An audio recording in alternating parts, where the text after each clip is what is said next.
Andréa Pachá, Eliana Alves Cruz e Marcelo Fernandes.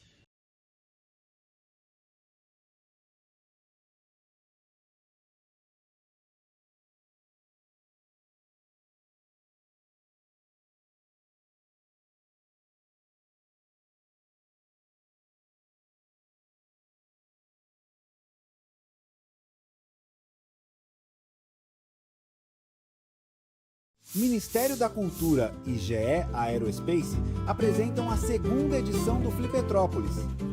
Vai começar mais uma atividade do festival. Compartilhe os melhores momentos na rede social @Flipetrópolis e use a hashtag Flipetrópolis. Acesse nosso site.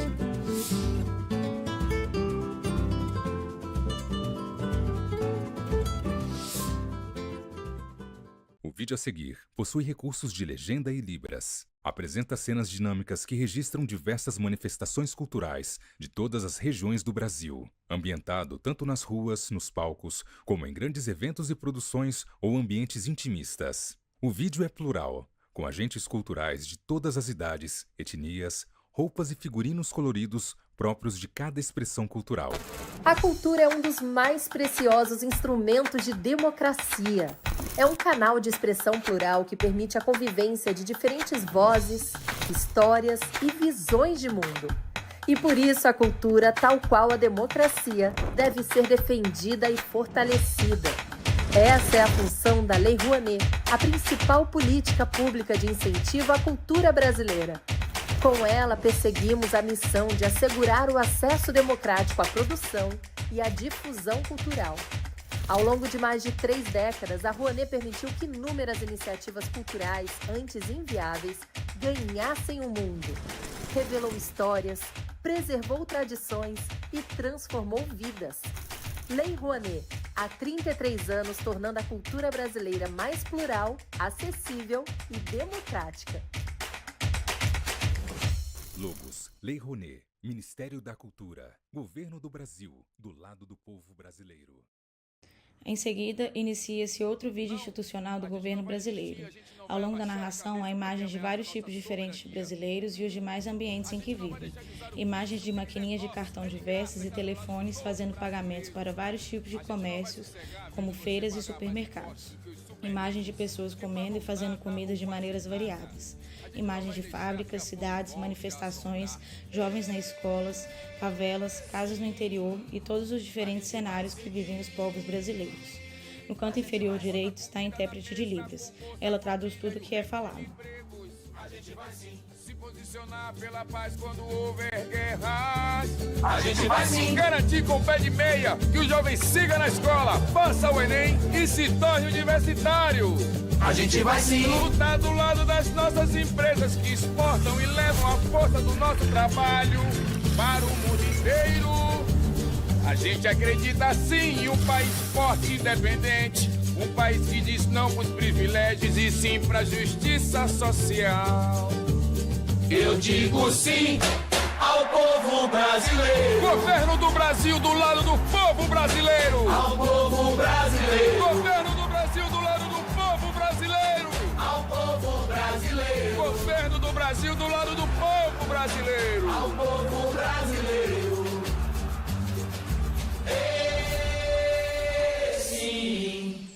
O vídeo seguinte possui imagens de crianças e adultos diferentes trabalhando juntos em um laboratório de engenharia.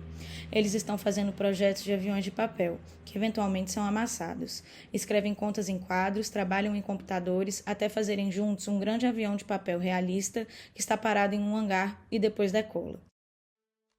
Imaginar um voo começa com uma folha de papel, algumas dobras, um arremesso simples. No entanto, para alguns, a admiração e a alegria por trás do voo nunca terminam. Na GE Aerospace, transformamos o "e se" em "o que vem depois?". Porque, quando a ideia certa decola, não há limites em onde a próxima geração poderá chegar. Fomos feitos para voar. Inicia-se o vídeo institucional da Caixa Cultural. Ao longo da narrativa, há imagens de ambientes diversos, como uma casa de concertos antigas, um casal sentado no banco de parque, entre outros. Em cada imagem, há, em locais específicos, desenhos em preto e branco animados que ilustram um maestro, apresentações de teatro, entre outros. A roda de conversa acontece em um palco onde 3 poltronas brancas foram dispostas de maneira centralizada, intercaladas por 2 mesinhas que carregam garrafas de água e livros. O fundo é composto por um grande banner que ocupa toda a extensão do palco, em tons de rosa, rosa claro, verde claro, azul claro e lilás. Sobreposto de cima deste banner, de maneira centralizada, há outro grande banner onde, centralizado, está a logomarca do segundo Flipetrópolis, em tons de branco, verde claro, lilás, rosa e rosa claro. Na esquerda, posicionada na parede, há um telão que passa ao vivo a roda de conversa em questão e os intérpretes de Libras. Da esquerda para a direita, a primeira pessoa sentada é Marcelo Fernandes, um homem branco de cabelos lisos e curtos de tom grisalho. Ele traja camiseta de botões de mangas compridas preta e calça jeans claro. Leva no pescoço o crachá dos participantes do evento. A segunda pessoa sentada é Eliana Alves Cruz, uma mulher negra cujos cabelos são todos envoltos em pequenos dreads que lhe estão presos em um rabo atrás da cabeça. Ela traja camisa de mangas curtas marrom e calça bege. Leva no pescoço o crachá dos participantes do evento. A terceira e última pessoa sentada é Andréa Pachá, uma mulher branca de cabelos lisos e castanhos, cujo comprimento lhe vai até os ombros. Ela traja a camisa de mangas curtas preta e calça jeans. Leva no pescoço o crachá dos participantes do evento e usa óculos redondos de aro preto. Ao longo do vídeo, a plateia é filmada e está cheia. No canto inferior direito do vídeo em questão, estão do início ao fim os intérpretes de Libras. Estes se intercalam ao longo do vídeo entre diferentes mulheres e homens que trajam blusa preta. Eles traduzem simultaneamente tudo o que é falado. Mais realista, é um realismo realista. E quanto menos mimético, é um realismo irrealista, né? Ele vai se distanciando. E ao olhar, então, ao me debruçar na obra dessas 2 grandes escritoras, me ocorreu uma coisa muito interessante. Obviamente, pegando, por exemplo, como exemplo, A Vida Não é Justa, da Andréa, e O Crime do Cais do Valongo, da Eliana. O que acontece? A Andréa tira do real e traz para a ficção, né? por uma manobra literária muito interessante. Quer dizer, ela pega situações reais e ficcionaliza, né? E a Eliana, por exemplo, no Crime do Cais do Valongo, o que ela faz? Ela pega personagens ficcionais, né, e instala, né, no Rio de Janeiro, em determinada época, em determinado cenário. Então, isso são processos quase inversos, né, e absolutamente geniais e muito criativos. Então, eu queria iniciar, depois desse introito um pouco aborrecido de professor, eu queria passar a palavra para a Andréa para falar para a gente como foi esse processo interessantíssimo de trazer, obviamente, com os motivos que você tem, para trazer a ficção, ou a realidade para a ficção, e como é que foi isso? Bom, boa tarde a todas as pessoas. Marcelo, meu presidente da Academia Petropolitana de Letras, que eu tenho muito orgulho de integrar. Tenho aqui meus confrades e confreiras presentes. E, para mim, é uma alegria imensa participar da segunda Flipetrópolis, sob a sua presidência, ao lado da minha irmã, Eliana. Então, primeiro, eu quero cumprimentar o Afonso por essa garra, por essa coragem de ter enfrentado tempos difíceis para que a gente pudesse, hoje, nos reunir aqui e falar sobre literatura. Quando a gente vê tudo pronto, parece que foi mágica, uma fada que construiu tudo de uma hora para outra, mas todos nós sabemos que, sem apoio político, é impossível pensar a cultura, é impossível pensar a cultura como uma política de Estado, como uma política pública. Então, Afonso, eu quero te agradecer pela insistência, porque eu sou nascida em Petrópolis e para mim, é especialmente importante ver a cidade tomada pela literatura, pela cultura e pela arte. Parabéns, muito obrigada. E, assim, eu vou falar rapidamente, porque eu não vim da literatura, né? Não tenho formação em literatura, mas eu não lembro, na minha história, algum momento da vida sem referência literária. especialmente depois que eu assumi a magistratura, porque a minha escrita de ficção vem do cinema. Eu tinha um grupo de roteiro de cinema, depois que eu me formei em Direito. A minha escrita começou a ser trabalhada nesse grupo, sob a coordenação do Alcione Araújo, que né, faleceu, infelizmente, muito precocemente, e aprendi a escrever ficção na perspectiva do cinema. Quando eu passei no concurso para a magistratura e fui parar numa vara de família, eu olhava para aquelas audiências e parecia cena de filme. E eu pensava, gente, como eu queria ter uma câmera aqui para filmar essas histórias, porque aquilo, para mim, não parecia o real, parecia uma história de ficção.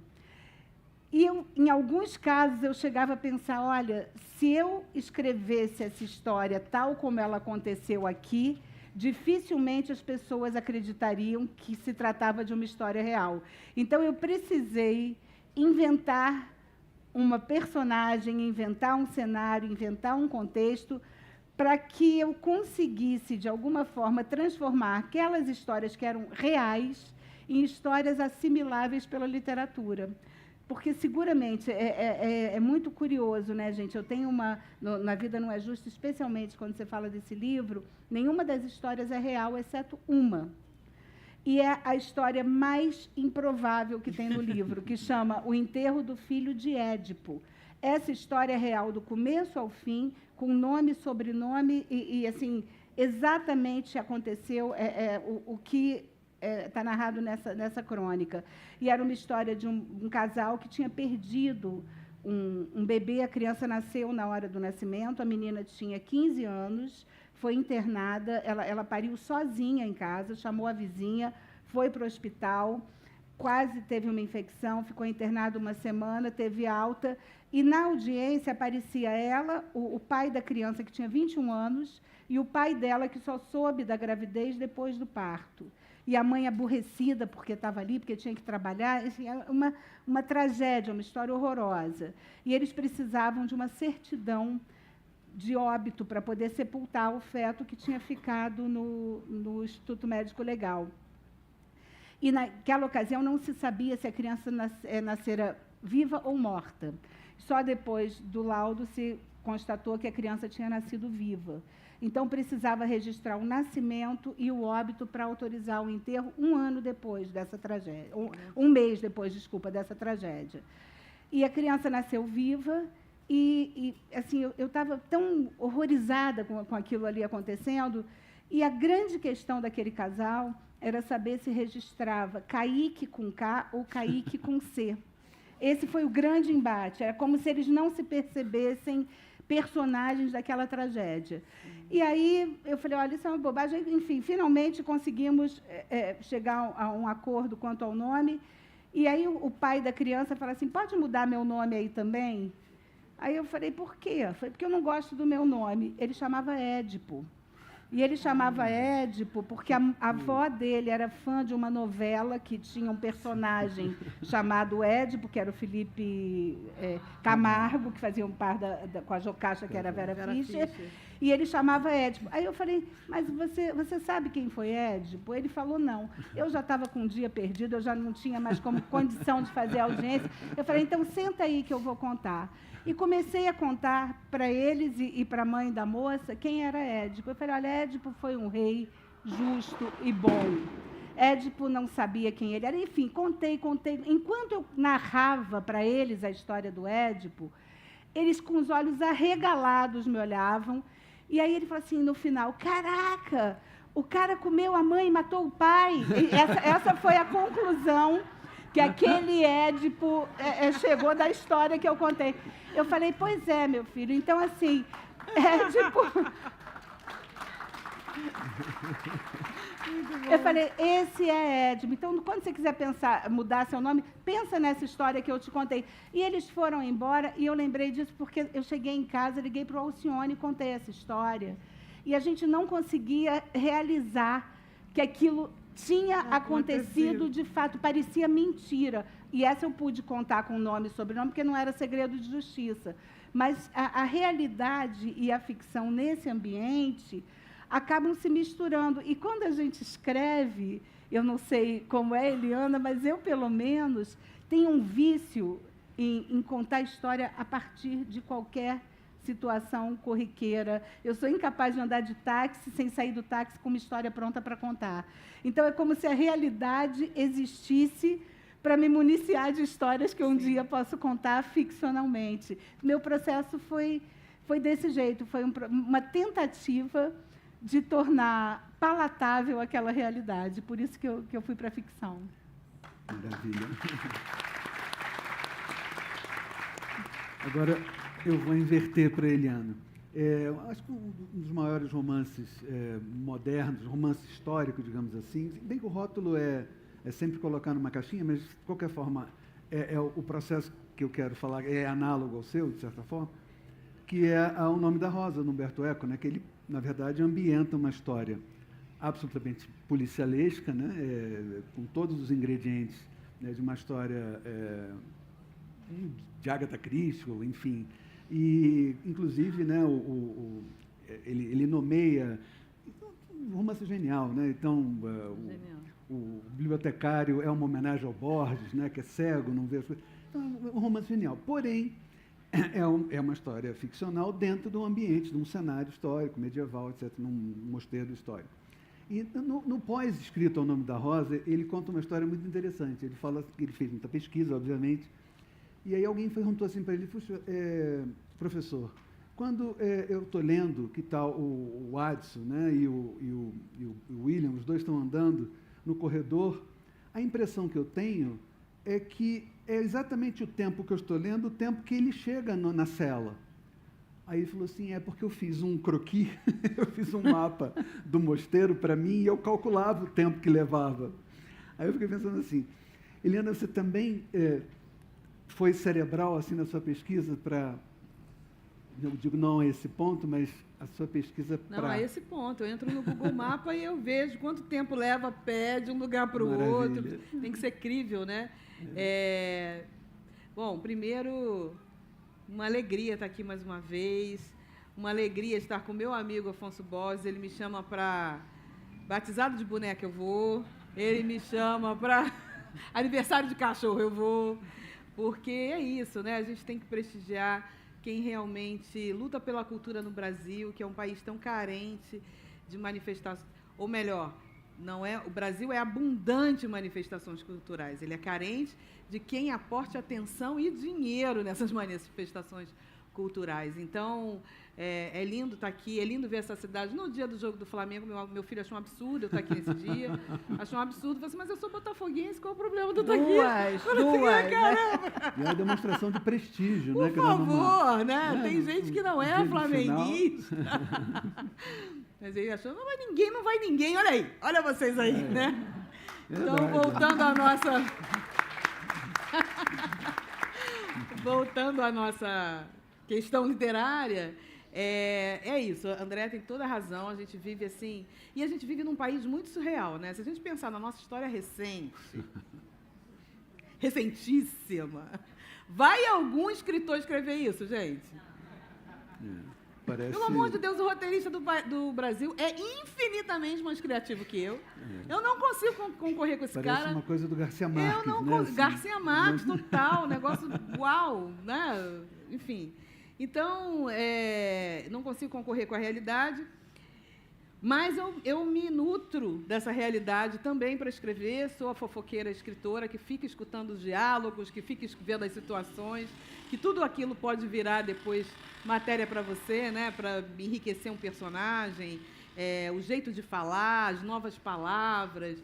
Eu acho que isso tudo é fascinante. E a história do Brasil, especialmente, me intriga, né? Me intriga a história do Brasil, porque o Brasil é um país complexo, não é para amador de jeito nenhum, né? A gente tem muitos países dentro desse aqui, muitas cidades dentro dessa aqui, e é absolutamente fascinante mergulhar nesse mundo e trazer isso, brincar de subverter o tempo, né? E a Leda Maria Martins diz que o tempo é aspiralar, e é verdade, né? A gente vai e volta, tem tempos convivendo, tempo passado e presente convivendo numa mesma cidade, numa mesma rua.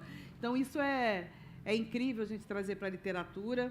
A pesquisa, para mim, é o meu barato, né? Eu não sei como alguém pode delegar isso para o ChatGPT, porque o legal disso é você pesquisar, é você se conhecer e reconhecer o seu povo por intermédio dos vestígios que ficaram. O Nome da Rosa foi um livro que eu li na universidade. E aí, aquilo, né, 19 anos, eu olhei e falei, meu Deus, chatíssimo, né? Eu olhei, aquele início, né? Aquele início, tem 100 páginas, aí ele falou assim, não, mas vencerei, né, vencerei. E aí, aquele início chatíssimo, na verdade, ele está te fazendo túnel do tempo, você está entrando no túnel do tempo. Quando você vence esse bloco de texto, você está na Idade Média, dentro daquele mosteiro, você é capaz de caminhar ali dentro. Eu achei aquilo tão sensacional e facilitou para o filme, né? Porque né? Você imagina aquele cenário. Então, isso de colocar uma pessoa num tempo completamente distante do seu, eu acho que isso para mim é um desafio e ao mesmo tempo aproximar do seu tempo. O que da gente ainda resta dali, né? Eu tenho Água de Barrela, o Nada de Gutiti, que a gente não veja, o Crime do Cais do Valongo. São livros que estão no Brasil, colônia e império. E, para mim, foi estarrecedor ver o quanto de passado a gente ainda tem no nosso presente. Então, todo mundo que lê sabe que está lendo uma ficção e é nos séculos passados aí, mas tem, sabe, um perfume, tem alguma coisa aqui que eu estou reconhecendo, né? Tem alguma coisa aqui. Então, fazer essa brincadeira com o tempo, para mim, é muito fundamental, e principalmente porque o meu primeiro romance, O Água de Barrela, é uma história da minha própria família. E olhando nesse roteiro de Brasil que é surreal, eu vi que a história da minha família, em muitos pontos, parece realmente... Não, isso não aconteceu. Não é verdade, não é mentira que isso aconteceu. Na minha história pessoal, né, eu olho para algumas coisas, eu vi uma situação agora, até postei nas redes agora recentemente, que uma amiga minha falou assim, Eliana, eu não acredito. Isso que te aconteceu é tão surreal, é tão inacreditável que parece ficção. E isso que parece ficção é a nossa vida. Por isso que todo mundo fala assim, minha vida dá um livro. E dá mesmo, gente. É isso. E dá mesmo. Vai lá e escreve. Toni Morrison já deu papo. Não vem falar para mim, olha, minha vida dá um livro, escreve, não. Escreve você. E assume, né, esse protagonismo com a sua história. Porque eu acho que é isso que nos falta, né? A gente olhar a nossa vida como possibilidade ficcional. Sim. E como possibilidade de construção de novos mundos e novas realidades. Entrar nesse túnel do tempo é o nosso desafio, é a nossa cachaça e é a nossa... é o nosso feitiço, né? A gente vive, às vezes, num tempo da marmota. A gente precisa romper com algumas coisas. E, para isso, a gente precisa vivê-las. E a literatura ajuda demais nesse processo. Maravilha.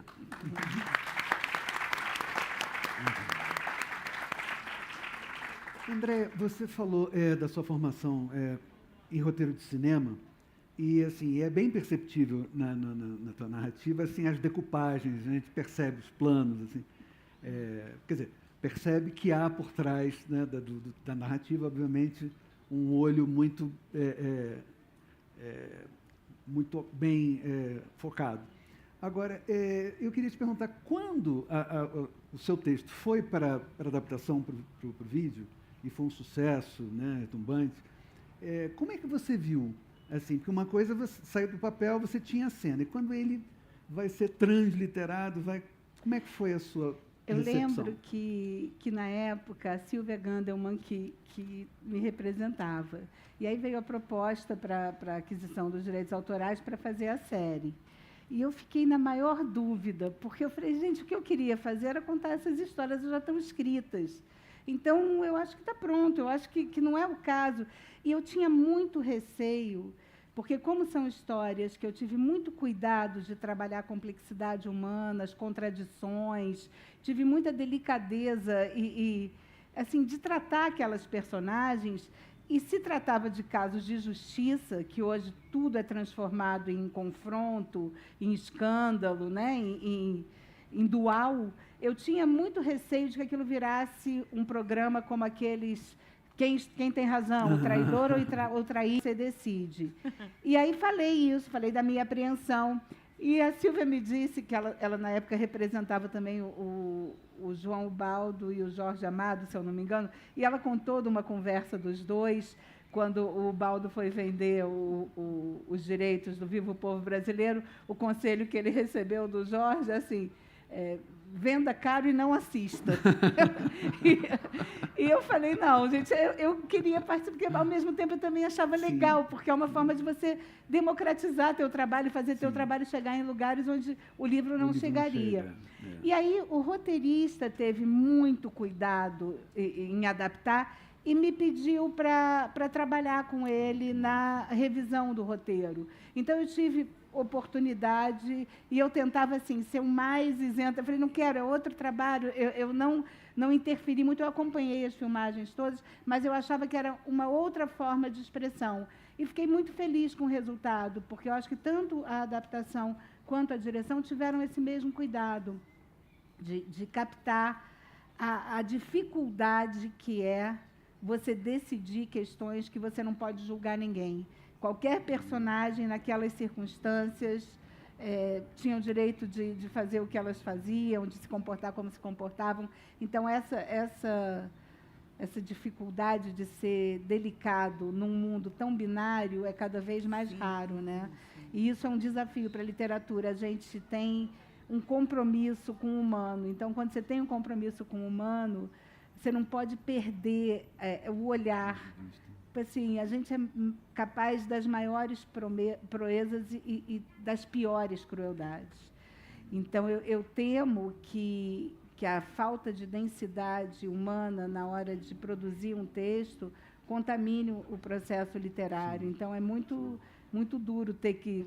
Para escrever o óbvio, a gente não precisa de literatura, né? Basta o real e basta a rede social, não precisa nem... O jornalismo está aí para isso, né? É isso. É verdade. É verdade. isso. Muito bem. Eu agora faço uma pergunta inversa. Eliana, assim, eu estou pegando, obviamente, como base, podia ser qualquer outro livro seu tão excelente quanto, mas, assim, esse caminho, né, pelo Rio Antigo, por exemplo, né, ele é absolutamente visual. Né? A gente lê, quer dizer, o seu processo de construção, a gente está ali em traveling, né? Ali naquela coisa da câmera, a gente está andando junto. Né? Então, tantos panoramas, tem essa questão também de apresentar um cenário muito bem apresentado e ambientar, né? Obviamente, naquele palco, né? Que você cria muito bem a sua narrativa.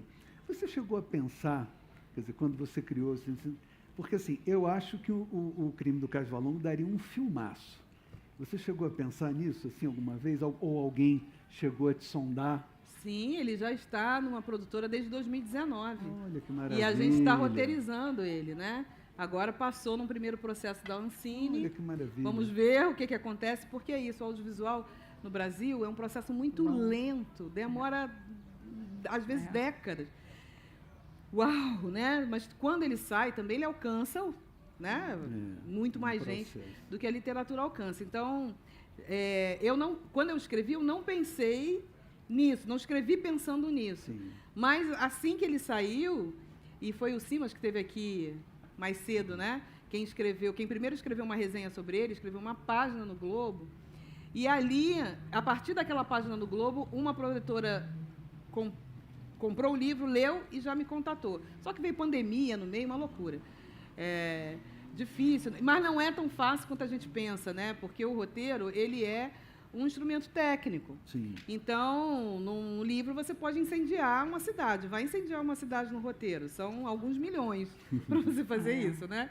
Então, você tem ali limitações orçamentárias. Então, por isso que o Jorge Amado falava, esquece. Porque não vai ser o seu livro, vai ser outra coisa. Você tem que amalgamar personagens, não pode botar toda aquela gama de personagens. Então, você pega características de vários e faz cria novas situações, porque às vezes precisa para dar conexão na história, enfim. É outra escrita. E aí o desafio é você manter a espinha dorsal do texto de pé, que as pessoas que leram o livro vejam o filme e reconheçam, bom, aqui está o Crime do Cais do Valongo, ou melhor, aqui está a história expandida do Crime do Cais do Valongo, coisas que não estão no livro, que estão, mas não estão no livro. E isso é o desafio, né? Eu acho que os primeiros tratamentos que fizemos, eu acho que ficou muito legal e por isso passou, acho que no processo da Ancine, e vamos torcer, né? Mas essa questão visual, eu acho que nós fomos criados com o audiovisual, né? As novelas, todo mundo aqui foi criado vendo novela. O Brasil é referência em novela no mundo. Então, a gente precisa fazer essa ceninha na cabeça, né? Precisa ver a cena. Uma pessoa leu esse livro aqui, o Meridiana, que é bem isso que a Andréia falou, a história de uma família de classe média negra. Cada capítulo é uma pessoa da família falando. Então, quando você lê o primeiro, o pai, né? Começa com o pai, ele conta a história, você fala, nossa, caramba, ele tem toda a razão. Aí você vai para a mulher, você diz, nossa, não, peraí, ele está sendo vacilão aqui. Aí você vai para o outro, para a filha, não, mas, nossa, esse cara é um babaca. Aí você vai ler ele falando, eu falei, nossa, mas não é que eu nunca tinha pensado nisso. Então, se vestir a pele das pessoas assim, esse compromisso com o humano. E eu acho que a intenção do livro é essa, né? É de fazer, veja, todo ponto tem ponto. E aí uma pessoa que leu falou assim, mas aonde é a favela do Matadouro? Que a família vem da favela do Matadouro e vai para um prédio de classe média em qualquer cidade. Assim como o Solitário, ele não tem um território definido. Mas aonde é? Eu falei, não é, eu inventei. Como assim você inventou? Eu vi essa favela, né? Eu falei, se você viu essa favela, porque você já viu muitas favelas, né? O noticiário está aí te apresentando comunidades no Brasil inteiro. Então, criei esse cenário. Falei, nossa, mas é uma geografia tão específica.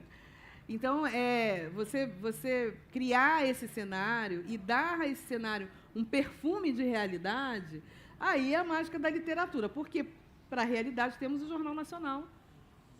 Inclusive hoje, 21h.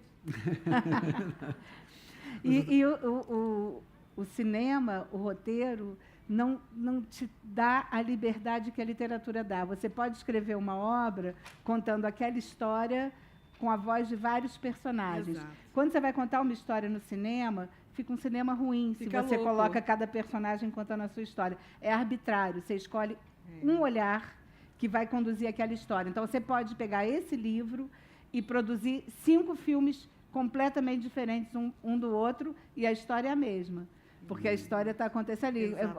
Quem vai contar essa história é o pai. Então, o filme do pai é um.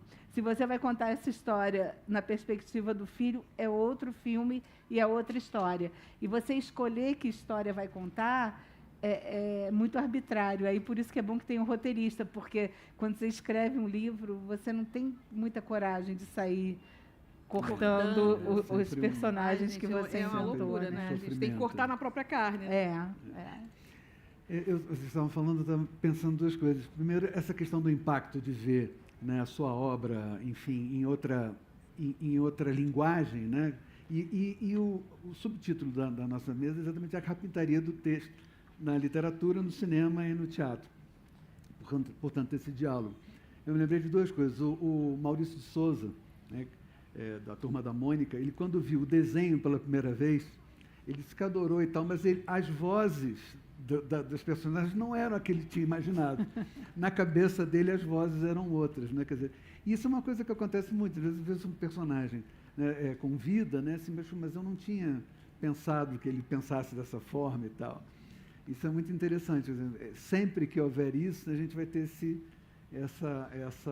lapso, né, entre a criação e a criatura. Eu pensei numa outra coisa também com relação à ficção, quando a gente estava falando essa distensão, né, do decalque que a gente tem que balizar, de certa forma, até onde vai a ficção, até onde a realidade contamina. Quer dizer, quais são essas balizas, exatamente?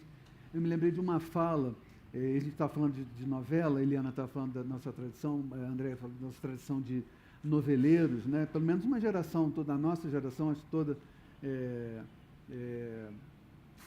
viveu esperando a novela das 8, né, na Globo, etc. E naquela época, eu me lembro que houve uma história, eu lendo uma vez, pesquisando sobre isso, e houve uma colocação, perguntaram ao Lima Duarte, e o Lima Duarte, felizmente, é vivo, são, lúcido, mas ele esteve na inauguração da televisão no Brasil em 1950, né? E o Lima, aí perguntaram a ele, em tom de crítica, falou assim, puxa vida, Mas esse negócio de, no final, todo mundo casa com todo mundo, a novela, quer dizer, há um final feliz sempre, né? Que isso não é realidade, isso aqui e tal. Aí ele virou-se para a pessoa, para o repórter, e falou assim, olha só, você imagina para quem essa novela é feita? Se a pessoa chega em casa depois de pegar trem, ônibus, subir morro, etc. e tal, chegar em casa, ligar a televisão e ver a sua vida, a televisão vira um espelho. Ela não pode ver a vida, ela tem que ver uma distorção dessa vida. Então, o final tem que ser feliz, ela tem que vencer. Esse é o papel da ficção. A repórter ficou sem graça, né? Porque a gente não pensa nisso. Você né? sabe Quer dizer... que isso é um assunto que eu tenho pensado com muita frequência, Marcelo, porque, de alguma forma, e durante alguns anos, nós temos ficado refém da literatura do pessimismo. Sim. E outro dia, meu filho tem 30 anos, e ele falou assim, mãe, esse negócio de ser pessimista combina com o francês, eu acho que a gente não pode ser tão pessimista. E, no fundo, o mundo nunca foi muito viável. Eu estava ouvindo aqui falarem do livro do Rui Castro, do Trincheira Tropical. Papai tem 90 anos, e ele anda meio desalentado com o mundo do jeito que está, que assim, é muita transformação, é muita mudança, e você chegar aos 90 anos e presenciar o caso da sua existência com o mundo derretendo é muito duro. E aí ele foi ler o livro do Rui. E quando ele terminou de ler o livro do Rui, ele falou, sabe que foi até bom eu ter lido aquele livro, que eu lembrei que não era tão fácil quando eu tinha 10 anos. Por que isso? O Garcia Marques fala isso, a gente tem uma capacidade de filtrar na memória só o que vale a pena e esquecer o que não vale, porque senão a gente não sobrevive. E eu penso que nós, especialmente nós que escrevemos, precisamos assumir um compromisso com essa juventude que chega. Sim. Um compromisso, assim, de legar a esperança, por mais improvável que ela seja. Então, esse pessimismo, esse desânimo, essa falta de final feliz, como regra para a ficção ser boa ou ruim, é igual assim, só gosto de cinema quando tem final infeliz. Não. Eu acho que a gente precisa se reconciliar com a perspectiva da felicidade. Verdade. Porque a ficção, a literatura, o cinema, o teatro, enfim, trabalha sempre com esse ethos. Qual é o ethos? Qual é a moral da história? O que acontece no final? Se no final a gente morre, a gente pode morrer alentado ou a gente pode morrer num incêndio, todo mundo junto, derretendo com o fim do mundo, com uma hecatombe nuclear. Eu acho que nosso compromisso é com o humano, com a limitação do humano, com a morte que chega para todo mundo, mas com uma afirmação assim cotidiana na possibilidade dos finais felizes. Eu estou agora trabalhando num texto que chama E o Mundo Não Acabou, que é quase que um testamento assim, que eu acho que a nossa geração precisa assumir como discurso para essa galera que chega, porque não era fácil também para a gente, e a gente teve direito de acreditar que era fácil.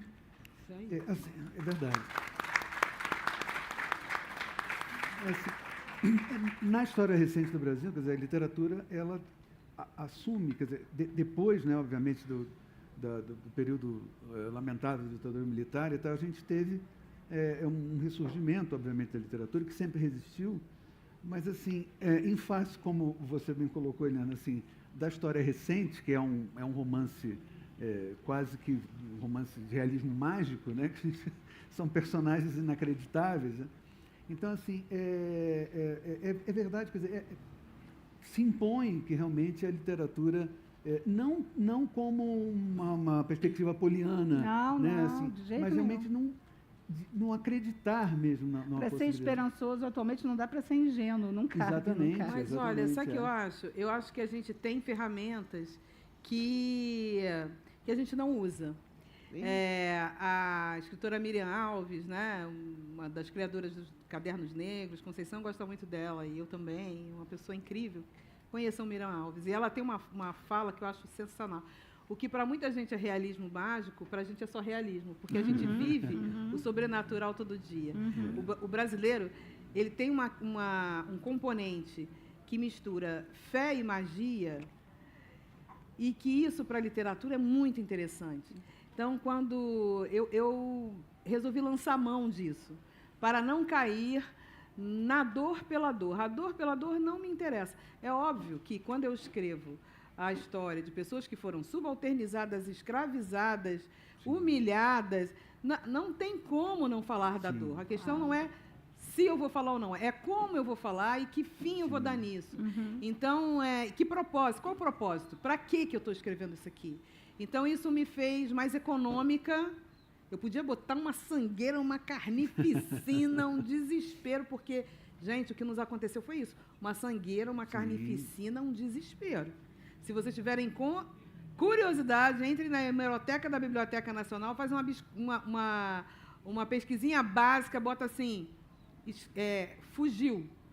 F-U-G-I-O, que era a grafia da época. Fugiu. Bota isso, fugiu. Olha, vocês vão ver anúncios buscando gente escravizada. E aí, para buscar essas pessoas, tinham que descrever a pessoa, né? Para ela ser encontrada. Nessa descrição, você vê o horror que o Brasil fez com milhões e milhões de pessoas. Então, não há como esse componente dor não estar nessas histórias. Mas a gente lança mão desses recursos mágicos e a gente lança mão por exemplo, no Crime do Caso Valongo, os personagens veem, né? Veem fantasmas e falam com fantasmas, fantasmas que interagem com eles. No Nada Digo de Ti tem um final onírico em que tudo pode ter acontecido ali. No Solitária, porque é uma história que eu acho que fala muito para o presente, eu optei por realmente dar uma saída, né? Uma saída, não é a saída, é uma saída possível. Mesma coisa o Meridiana, tem ali um aceno para o futuro. Oi, futuro! Né? Estamos aí, queremos você em bases melhores. Então, eu acho que é um pouco isso, né? A gente usar as ferramentas que a gente já tem no campo da ficção para falar de uma realidade doída, dolorida, que a gente precisa pensar e elaborar, e não há como pensar e elaborar isso sem sentir nem que seja 1% daquilo, sem que a gente seja poliana, né? Sem que a gente não traga um componente, às vezes, pesado, mas esse medo que a gente tem também... Veja, a gente teve novelas como Tieta, que termina com a cidade soterrada. A gente tem cidades que apelaram para isso, né? Os Irmãos Coragem, a indígena se afoga. Se afoga. A gente tem no nosso audiovisual várias obras que não têm finais felizes, mas que você entende completamente o que aconteceu ali e o porquê, o propósito, por que a história Pecado Capital, quem é mais velho aqui, a primeira Pecado Capital. O protagonista morre no vídeo. E é um final poético lindíssimo, né? Que tem uma mensagem extremamente positiva. Aquele monte de dinheiro e o cara morto no meio. Entra a trilha sonora dinheiro na mão e a música do Paulinho da Viola. Minha Nossa Senhora! Eu não vejo hoje, especialmente as novelas brasileiras, capazes de fazer um final daquele, porque a gente se viciou nessa coisa chapada. Binária e moralista, né, Eliana? Porque, assim, nada da moral. Então, a gente se viciou nessa coisa chapada de que tem que terminar num casamento, tem que terminar não sei o quê, tem que terminar não sei o que lá. E aí a gente esquece que existem sutilezas nos personagens, tridimensionalidades nos personagens. E que isso é que te faz curtir ou não uma obra, um livro, uma novela. É que se aquele cara não é só mal feito um pica-pau, ou se é a boazinha chata pra caramba, né? A gente tem que ter personagens ali que transitem no nebuloso, que de vez em quando vacilem. E esse final do Pecado Capital eu acho fantástico, né? Do antigo Pecado Capital. E o Pecado Capital, só para terminar, tem uma coisa... Eu assistia com meu avô, né? Eu era criança. Meu avô olhava aquela novela assim, né? Ele falava assim, Eliana, lava a roupa todo dia, que agonia. Isso ia ser a Beth Faria? É tua avó que lava a roupa todo dia. Né? Nunca que essa mocinha ia ser essa menina, né? Pelo amor de Deus, a garota está olhando. Ele falou, eu faço obra na Zona Sul, nos restaurantes Zona Sul, essa garota está sentada lá, ela não está aqui. Né? Ele morava em Realengo, a gente morava em Realengo. Então, você veja, né? É um cara lá nos anos 70, 80, sei lá, quando é que passou essa novela, E ele já tinha essa visão. Então, a gente também não pode subestimar o nosso leitor e o nosso espectador. As pessoas estão pensando, gente, né? Não subestimem, a gente tem capacidade de elaboração. Perfeito. A gente tem um pouquinho mais de 5 minutos, ficaríamos aqui, eu acho que, pelo menos mais 50 minutos. Mas eu queria perguntar uma coisa que é sempre uma curiosidade do leitor.